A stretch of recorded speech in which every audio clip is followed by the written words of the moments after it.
Check this thing out. Wow. Okay, welcome back to the Eats a Guitar YouTube channel. Just got another incredible amp. I mean, it's I'm just so blessed over here. The incredible stuff that comes in that I get to work on. So this is a Tweed Vibrolux. First one we've had on the channel. First one I've seen in person, actually. And this thing is incredibly clean. I don't know how well it's coming across on the camera. Everyone that's seen it has thought it's a retweed or a reissue. No, this is all original. Just got very, very minor little scuffs and marks. You know, you can see that even the handle's in pretty good condition. These were always trashed. We'll get to the faceplate in a second. But yeah, I mean, this thing just looks incredible. So yeah, I believe it's a 57, if I remember correctly. And the owner actually bought it and brought the shipping crate over here, shipping box, and we opened it together to check it out for the first time. Just so cool, man. I love these Tweed amps. So let's go ahead and flip it around. Unfortunately, you might be able to pick up on camera if I zoom in. If I move a little bit, you'll see there's kind of some light poking through. Not the grill cloth. Grill cloth is totally fine. So let's flip it around and check that out. Before we're getting to the speaker, since it's kind of dark, hard to see in there, we'll just kind of stop at the faceplate here and see this is also very, very clean. Just a little dirty, but don't mind that patina one bit. Yeah, very simple amplifier, volume, tone, and you got your tremolo controls. On-off switch, 3 inputs. And that's about it. So it does come with the foot switch as well, which is super cool. Look at this. Just a chunk of, I don't know, probably mahogany. Very rad. Also got this. Potentially the original instrument cable it came with. I have no idea. Certainly looks like it's around that era. And then, yeah, still got the 2-prong as well. Oh, here it is. Still got the 2-prong. So this thing, as far as we know, is all original, completely untouched. So let's take the back panel off, and then I'll be able to get more light in there to show the speaker. Try and do this one-handed. I have not seen the back off yet. I'm assuming it'll have the asbestos still. Okay, the circuit looks incredible. Oh. Interesting. Okay. I don't see the asbestos on here. I don't even see any evidence of it. That's interesting. So it must have been pulled off and removed, I guess. Huh. All right, that's not what I was expecting at all. Okay. That's interesting. Let me rearrange in the light so we can see it better. So let's look at this a little bit closer with a better light on it. First glance, I'm looking at it for the first time with you guys here, and it looks all original. I don't see anything that's been touched so far. Man, kind of incredible, actually.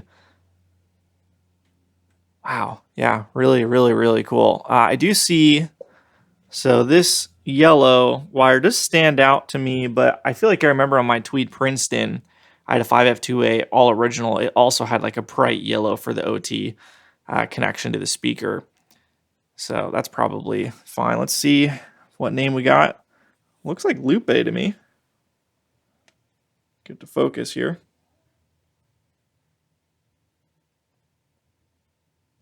I think that's Lupe. Pretty incredible. All these yellow Astrons, unfortunately, all of these are going to need to be replaced. The owner has opted to move forward with kind of the best of the best repros, which would be the Jupiters. So we've got those on order on the way. We already knew based off of photos, kind of roughly what it was going to be. And then, yeah, we'll replace all these capacitors. But man, this thing looks really good. Very, very good. Selenium rectifier. So this is kind of a different circuit to a Tweed Deluxe. It gets a little confusing, the Tweed Deluxe 5E3 versus the like 5E9 or the 5G9 Tremolux. It's kind of like a Deluxe with tremolo, but then the Vibrolux is, I guess, more like the Harvard, I think it is. So yeah, you just don't run into these very often, so it's always a treat. Tube-wise, looks like we got some RCAs. All there, preamps. I'm not going to try and pull that off one-handed. And then the speaker, let's see if I can get a good view here for you guys. So it's a P10R. Let me brighten this sucker up a little bit. So you can see obviously right through, but notice it's on the top and bottom. And it's got really like small slats. So it's not from, where is it, the 3-prong or the 2-prong cable poking through. and kind of going there and just causing havoc in one spot. It's everywhere, top and bottom. So, you know, I'm not sure what that is caused by. Oh, you can see over here too. You can see right through on this side. So it's pretty significant. It's ripped there as well. So it's not from anything hitting it. And the front grille cloth is pristine. So, and you can see actually here, 220748, so 48th week of 1957. That kind of helps date it. We'll look at the tube chart in a second. But yeah, so unfortunately that speaker is toast. The seller, I guess, according to the owner, said he played it before he sent it and it played great. That's not possible with the speaker like that. The grille cloth is totally fine. The cables and everything too were wrapped in like bubble wrap or whatever, so they were not just floating around in it. So I don't know who's right, what happened, no clue. Either way, on our side, it doesn't really matter. We just got to make it work. So we're going to figure out to recone for this thing and get it dialed in as best as we possibly can. Let's take a look at the tube chart now. So here's the tube chart. We can see GL. It's kind of interesting. It's mounted sideways. Don't know why that is, but yeah, we can see GL just there on the center of your screen. So that would put it at, gosh, that would be like the end 57, like December, November, something like that. So kind of the end of 1957. Really interesting. It's got the serial number written in pen there, F-00780. We'll see if that matches up with any codes on the chassis itself. But yeah, looking great. Vibrolux. Production stamp number 1. Cool. So let's go ahead and, I guess from this point, we just need the parts to come in. And then we can get started on all of that fun stuff. All right, I've got the chassis out. Now it's time to take the speaker out as well. And boy, this thing is even worse looking. Oh my gosh, look at this. This whole thing is just falling apart. Wow. Okay, well, let's remove it and get a clear look. Exactly what we're working with here.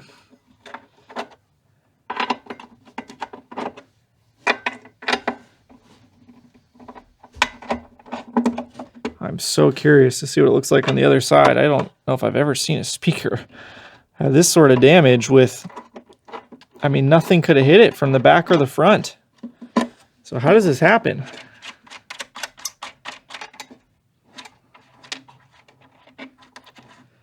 One thing I've heard that can happen is like when amps are on flights, for example, being shipped, and the pressure difference or something, and really the paper is really old and just weak, and the pressure difference can just make it kind of pop. I've heard that before, so maybe that's what happened here. But pretty crazy regardless of what the answer is.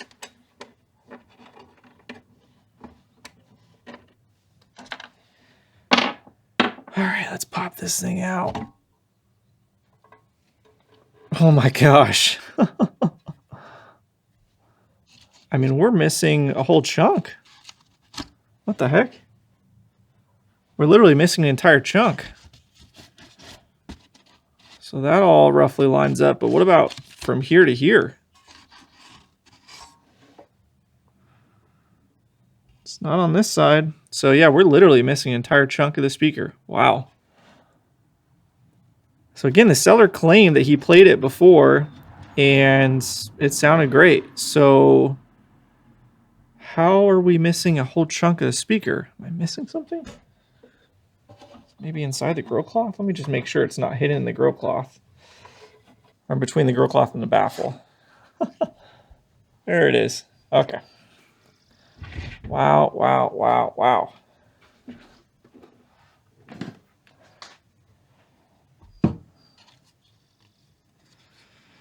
There's our missing section. Holy crap, man. Well, what a shame.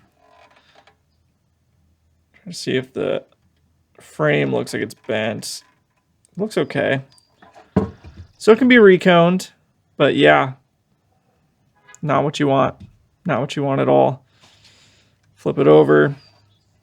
We could see 48th week of 1957, so very end of 57. It's a P10R. So there you go. Okay, well, I'll just temporarily install think I have a RCA jacks here somewhere. And can just temporarily install a, I've got a vintage C10N, which honestly probably would sound fantastic. So I might just throw that in there when it comes time to testing if we don't have a replacement for this yet. But anyways, let's move over to the chassis and get the circuit done. Now the speaker's out of the way, we can take a look at the heart of the amplifier. So yeah, all original like I showed before. We'll dive in. We got the best of the best, you know, Jupiter caps, Sprague caps, kind of just F&T caps, the top of the line for everything for this. So we'll start with just removing the 2-prong, just so I don't have to have this hanging on me while I'm working on the chassis. We'll get through everything else in the circuit, and yeah, then we can kind of work our way back up to rebuilding it. So let's remove this and get to work. First things first, I just checked the fuse, and it did not have a rating on it. I couldn't find anything on it, so replacing with the 2 amp. Go in here. Actually, leave that off because I need to disconnect the neutral over here. The most annoying thing about working with Tweeds is that they just slide around. In fact, I'm going to tape up the power transformer to not scrape this up any additional amount so we don't lose more of the markings there. So let me do that real quick. Okay, 2-prong removed, connections off the fuse removed, depth cap removed. I tightened the bolts for the transformer. They were all a little bit loose, so that's all taken care of. Just paving the way for us to really push through the bulk of this amplifier. So where do I want to start? Let's see. Might just work my way left to right, so let's do that. All right, this is kind of just hard to do on camera because the angle, I'm blocked out. I can't see anything while you guys can see something in a Tweed chassis like this, but hopefully you can see this okay in the light. Angle it a little bit more. So we got rectifier diodes added to the rectifier socket. So these are safety diodes, and basically they just help out if a tube fails in the rectifier position. Less of an issue with the 5Y3s. I don't really hear a whole lot about those failures, but regardless, it's just good to do. So we just basically just move the 2 red connections there to 2 unused pins, and then bridge it with a diode over to the plate connections of pin 4 and 6. So that's done. We'll do the 3-prong and the rest of the power wiring last. Next, I think we'll move on to the bias. Now, I did talk to the owner. Really nice guy. I gotta give a shout out to all my different customers. You guys are so great. I've got just such a great group of people, which is really helpful when I'm working on these things. Very patient people, and just really nice, kind people. So yeah, spoke to the owner and just kind of went through a couple things. Do we want to stuff the caps? Do we not? Do we want to make an adjustable bias? Do we want to do something like the safety diodes? And he wanted to move forward with the safety diodes, stuff the caps, and do the adjustable bias. So we'll go ahead and move forward doing that. And then all the Astrons will be the Jupiters. So kind of a hybrid resto mod kind of thing, which will be cool. So I just have to look into this a little bit more because I haven't worked with these Harvard or Vibrolux bias setups before. You got the selenium rectifier. I know we'll be not utilizing that. So looks like they just basically just add a diode right there is what that looks like to me. The 2 wires just kind of bridge across the rectifier. So we can just disconnect those 2 wires and add a diode. If I'm looking at this correct. Cool. All right, well, let's get to it. So I'm working on the bias, just trying to figure out how I want to game plan this to make it adjustable. And if you look at the selenium rectifier, you'll see it says plus in the top corner there. And that seems to be pointing to the top section, the top lug. And the top lug was going right here to this position. So on a silicon diode like this, you'll see a stripe, a silver stripe on it. So the stripe indicates the cathode, which is the negative side. So this is how it would, in theory, be set up with a stripe facing this way. And then I looked at the schematic and I noticed 2 things. First, well, let's look at the layout first. First on the layout, it shows, again, the positive side is going to the resistor right here, but then it shows it's a 10K. Well, this is a 1.5K, so that's a massive difference. That's going to change the bias. So I don't know what to make of that yet. And if we look at the schematic here, right over here, we see, again, it says 10K. And then, look, it shows the stripe labeled as the positive side. So that should be, the stripe is the cathode, which should be the negative side, and the arrow would be the anode, the positive side. So it's got it flipped here as well. And I don't know if this is just because the selenium rectifier it's treated as the opposite of a silicon diode, to where the positive is the cathode versus the anode. I'm not sure. I've never really seen or noticed this before, so I'm just like a little confused. So based off of this, I'm going to follow the schematic. I'm going to ignore the plus and minus sign. I'm going to follow the stripe. And so the stripe, this should be flipped the other way around. So that's, even though it's not a 10K, we've got our 1.5K in this amp. Seems to be its factory. This thing's never been touched. So this is our 1.5K instead of 10K. And then we've got the negative side, which is the stripe, the cathode on that connection. That makes more sense to me because the bias feed is through here, and then it's flipping it to negative, and then you'll have your resistor going to ground, and then there's a wire under here which will be going up to the pot right here, to the intensity pot. So that makes much more logical sense. I was just throwing myself off because of the positive there and also the what was written on the layout and schematic. So anyways, that's kind of a fun little thing for you guys. So we'll leave the 1.5K in for now, and then, because I mean, it's factory, so we can work around it. It's not a big deal. And then this side, I think I know what I want to do, but first and foremost, I'll just get this soldered in just so it's stable. We'll come back and add domes and make everything really pretty later. So now on this side, I'm going to add in a trim pot. It's a 56K, shows 56K in the schematic and layout as well. I'm trying to think, I might go like a, I might do I have to see what I have in a carbon comp, because I want it to be a carbon comp that I use here. Maybe if I have a 33K carbon comp. So I might go 33K plus a 25K trim pot. That might be the move, I think. So it should give us the range that would basically include factory as well as under that, to give us a little bit of a hotter bias. So yeah, we'll probably have to play with it. Now this resistor lead is actually the ground connection itself. So we're gonna have to snip it, pull it over, and then we can always reconnect the resistor to the trim pot if we actually need increased resistance. I'm not sure. I've never had one of these in before, so I don't know exactly what we'll need, but either way, we'll have to just go ahead and clip that over. All right, I'm pretty happy with this solution. So I've got the 25K trim pot in there. I like to treat it as a variable resistor instead of a voltage divider. So both the wiper and one lug going to ground, and then we'll have, so if it fails, it's got that connection to ground still, and then having the resistor span from here to here. So I think we'll go, trying to think of what I want to do. I'm not sure yet. I'll only think about it a little bit more, but so far so good. Temporarily, I'm just going to go ahead and run it like this, just for when we finally have the chance to turn it on, check the bias. We're going to probably have to change the resistor, but I have a 33K in there for now, 25K trim pot, and then we can kind of hone it in from there, and then I'll make the install look cleaner and better when it's time for that, but you can easily reach it. I guess my finger's blocking that, but you can easily reach it in the amplifier, but it's also out of the way, so it's not going to be super noticeable once we're getting all finished. So with that, we can go ahead and move on to the caps, the drop-ring resistors, everything, all the resistors except for the 220K is pretty much measured like within 5% of their listed value, which is kind of incredible.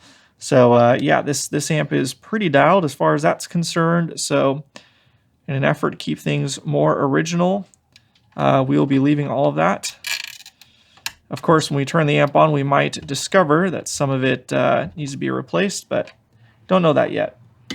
And I might have been wrong before when I said that that 56K resistor was connected to here. It might actually be this cap, and I just couldn't pull it out for some reason. So, anywho. I'm pretty. You're pretty? Wow. Oh, it lights up? Where did you get? How many skirts does this kid have? She got her Christmas. Wow, Zay, that's gonna be fun walking at night in that. That's gonna blow everybody's mind. We turned off the lights so she could. Oh, so you could see how pretty it is? You can do a little spin in it. So our bias cap, 25 microfarad at 25 volt. Let's go ahead and stuff that sucker. Need to remember to have this oriented the right way. So the negative side is over here and the positive side is over here because of the type of bias setup this has.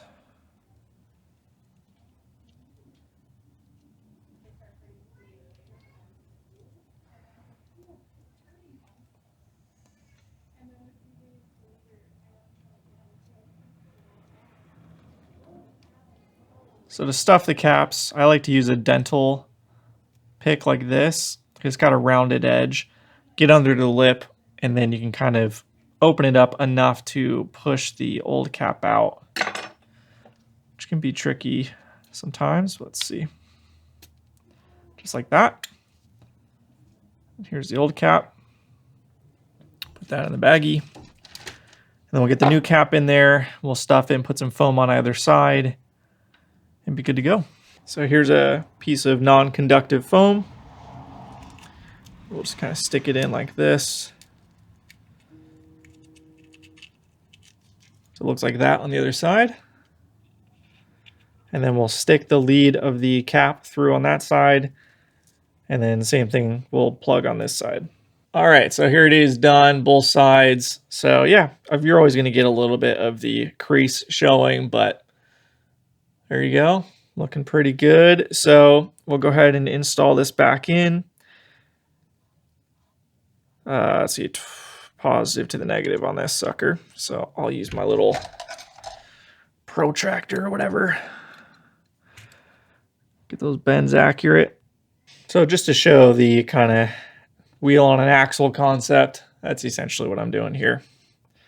So we can just kind of poke it in through here. So you end up with that on this side. And then we'll just got to do the other side like that. And then we'll just go ahead and crimp it over. These don't have a gnarly crimp, so they're a bit easier to do.